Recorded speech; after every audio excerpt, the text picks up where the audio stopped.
What is charity? How would you define it? To me, personally, I define charity by giving back the same way that it was given to me. Charity is giving from your heart. Just taking some time out of your day to help somebody who truly needs it. You know, charity to me is just giving up something of yourself to benefit some sort of a cause. Helping a friend in need. The giving of yourself with no expectations back. Helping those who deserve it. To give support. Everyone trying to give a little bit. Helping in any shape or form. Trying to take care of everyone else. Charity is giving. Giving of your heart, time, money, just giving.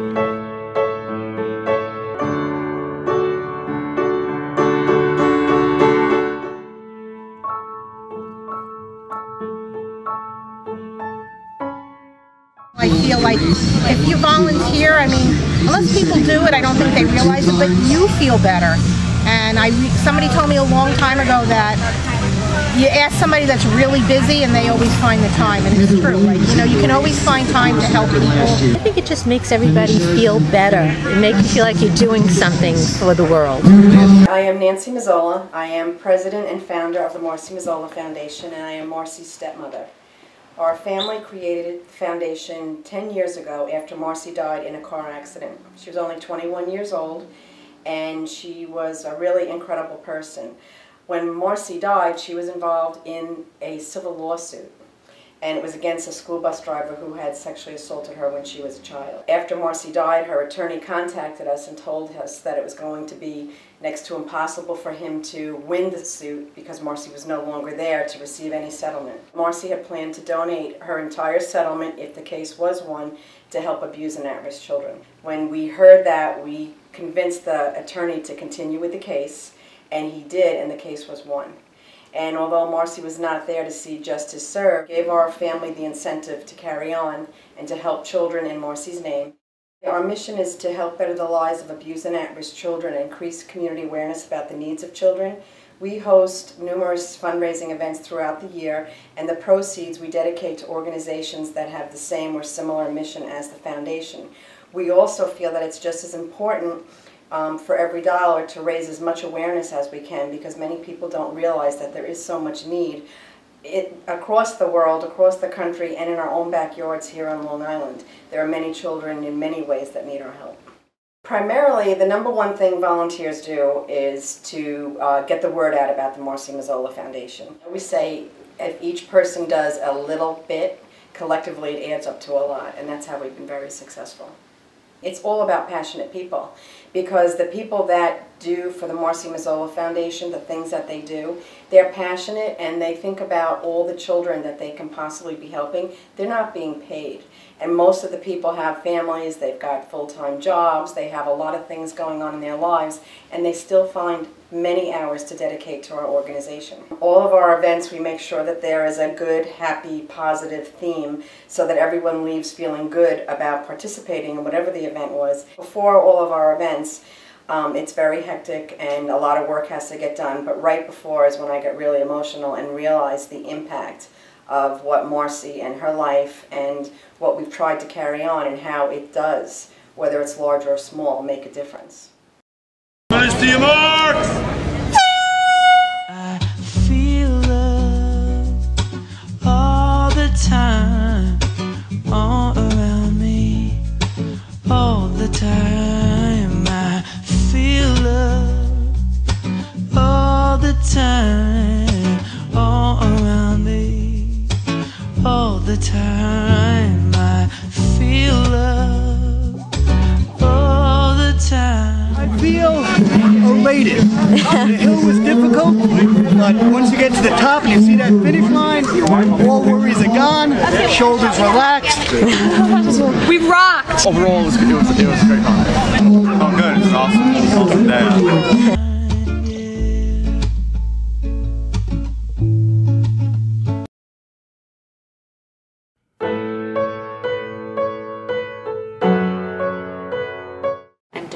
I'm the Director of Special Events for Relay for Life. Well, I'm actually a cancer survivor. When I came to find out about the American Cancer Society in the middle of the night, I couldn't sleep. I had lots of questions. This was right when I was diagnosed, and I had called the 1-800 number. And to my surprise, there was a live person on the other end of the phone, and that was my very first contact with the American Cancer Society. I get to work with amazing people who really, truly want to make a difference in the fight against cancer. I tell people I have the best job on earth. I get to work with folks who love making a difference, love touching the lives of others, and with doing Relay for Life, it's a volunteer, community-driven event. I get to go into communities, work with students and faculty and parents, and see their ambition to create an event, to make a difference, to get the family involved. It's every day I reap the rewards of working with volunteers. It's just, I feel that because I'm a survivor, I wouldn't be here if it were not for the hard work and dedication and the funds that are raised by volunteers. So I commend them for taking time out of their busy schedules to do what they do, because they truly are the backbone of this organization.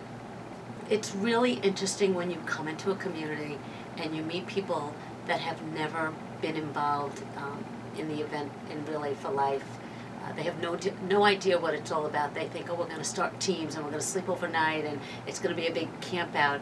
And then during the planning process, as we're at the meetings and people are sharing their stories as to why they relay, and you get to meet other survivors and you get to meet the students of who, you know, who've lost people to cancer, whose parents or the students themselves who are actually going through their cancer journey.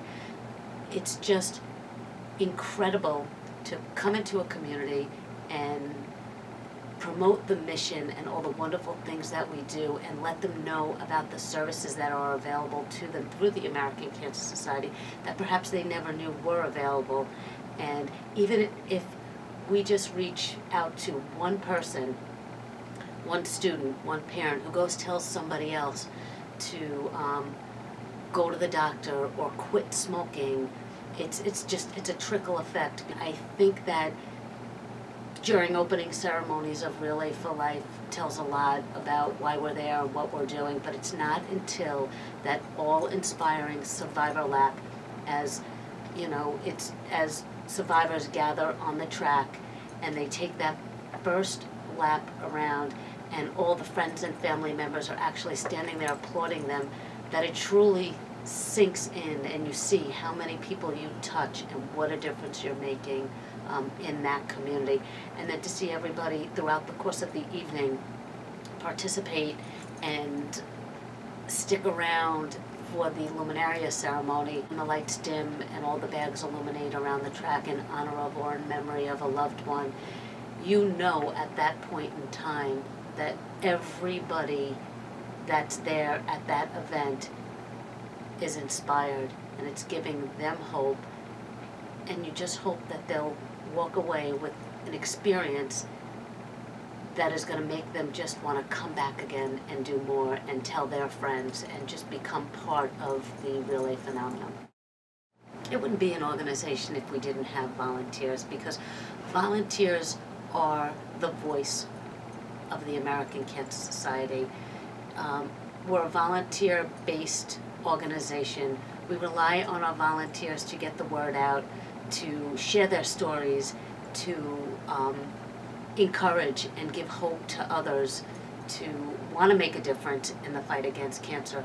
I'm just one person. You know, the staff here, we wear many different hats. We do many different things. We're behind the scenes.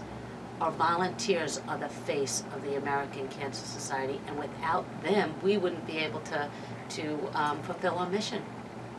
Our goal is to finish the fight against cancer. We hope that one day nobody will ever have to hear those words, "You have cancer."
doing. It's just a great sense of accomplishment because this event has meant so much to me. And it's great that everyone's trying to get together and raise money for cancer research, and hopefully nobody will have to live what I live.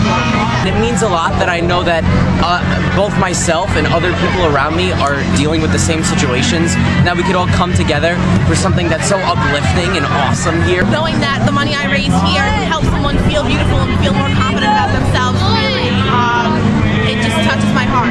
I feel like it brings both having fun and paying back to the community into one.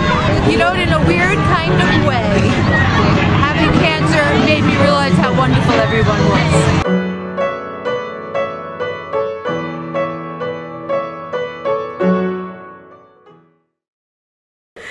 I'm Joe Dugan. I'm the director of the Peanut Butter Gang.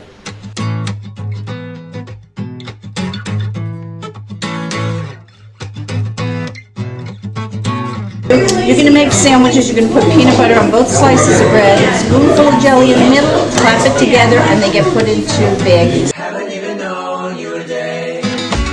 The Peanut Butter Gang is a group of people who are making sandwiches, peanut butter and jelly sandwiches, and wash-up kits to assist people in need. I took a Life in the Spirit seminar. One man said that he made sandwiches for a Sister Celeste who went to New York City and fed 600 people every Saturday night. And I said I could do that.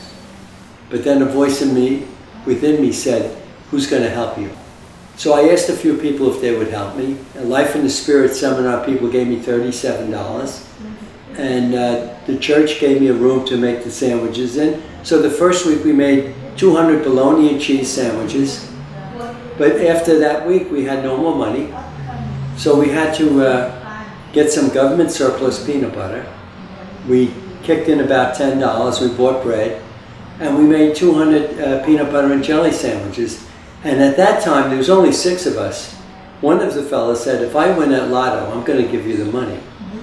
And that day he won $176 and gave us the money. But after 6 months, 50 people were coming. And today, let me see, that was in 1992. Today we feed over 250 people every Saturday at the soup kitchen. So when it started, other people heard about what we wanted to do, and they wanted to get involved. So we started peanut butter gangs in other places. And my idea, or our focus, is to bring people of all faiths together, working in harmony. What we do is we try to create the opportunity for you to do good. That's basically it, creating opportunities for people to do good. And at the soup kitchen, what happens there, it removes fear. The volunteers are helping people that they would normally not associate with. People who are down on their luck, and they're on the other side of the table when they're feeding them, and they realize they're people, and it takes fear away. I'm not afraid of them anymore. And in the 23 years the soup kitchen's been open, we have no problem. We're now like a UPS center. There are 26 peanut butter gangs. They bring all their sandwiches in to St. Anne's. We put them in freezers. We have volunteer drivers who go out on Monday and deliver these sandwiches to 23 locations in Nassau and Suffolk, and one is actually in New York City. No one gets paid. Everybody is a volunteer. On Saturday mornings when we have the peanut butter gang, you have to make an appointment as a group, and you might have to wait 3 months to participate. There are that many volunteers who come, and they get so much out of giving that they want to come back again. Last month, they made 18,000 sandwiches and 3,000 wash-up kits, all the gangs together. And everything was given out. So it's sandwiches in every week, sandwiches out every week. And that's how that goes. You know. One of the wonderful things about it is it bringing people of different faiths together. I mean, it's just remarkable how much in common we have in trying to do good.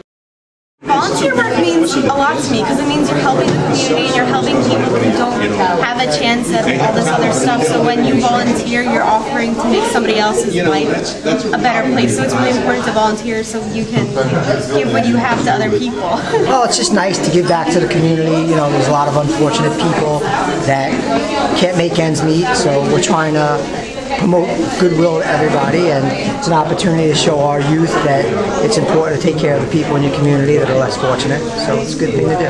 It's nice to just help them out. It's good to see them happy when they do it. It's a great experience. I would recommend it to anyone who has time who lives in the area, and it's very fulfilling. If this organization wasn't here, a lot more people would be suffering. Just last year, we got at Christmas time, we got a letter from a 7-year-old boy who wanted to do something to help the poor. So his parents gave him the name of 3 charities to support, and he saved money, and he was going to support us, and he sent us a check for $10. The next letter we opened up was from a man who sent us $5,000. So we're both crying in the truck, and I don't know which check was the most important one, the $10 one or the $5,000 one. But we don't do any fundraisers. You know, people just hear what we do, and they respond. You know. It's simple. What we're doing is very simple, and it's very practical, and any church or anybody could do it. But we don't have any restrictions. We have the freedom to do things, to be innovators, find things to change. I've been doing this now for 23 years, and the Soup Kitchen, the Peanut Butter Gang, doesn't need me. I need to be there, because it's everybody has to have a purpose in life. And I think that's what happens with our volunteers. They find that this is a purpose in their life, meaningful purpose in their life. I feel that it's not about the things that you have in your lifetime. It's about the difference that you make along the way. And if you can't give back, and if you can't touch people, and if you can't inspire people to make a difference in this world, then this would be a horrible world.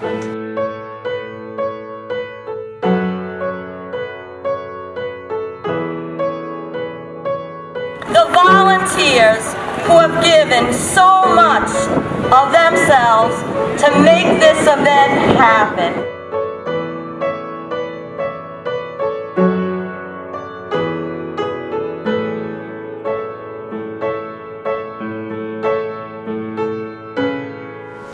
And that's how it's done. You find the niche that you're really touched with, and to follow that. You know, the thing that brings you to tears.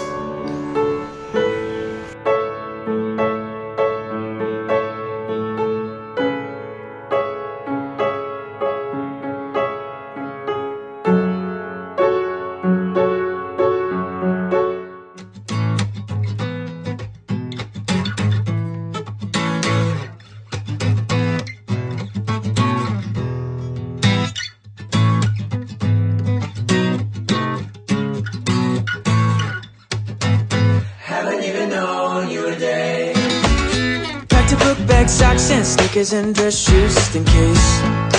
Skybound for my hometown to the North Shore on a Sunday, yeah. I give a kiss to my lady friend, she's a sweet talk and a sweet taste. Give thanks for my family, thanks to my friends, I'm getting shit-faced. Oh well, this Long Island, it's a desolate place. Far cry from my first love, Michigan, sweet talk and my sweet taste. A long way from the long lost dreams have broken on a California freeway. This Brooklyn, oh Brooklyn.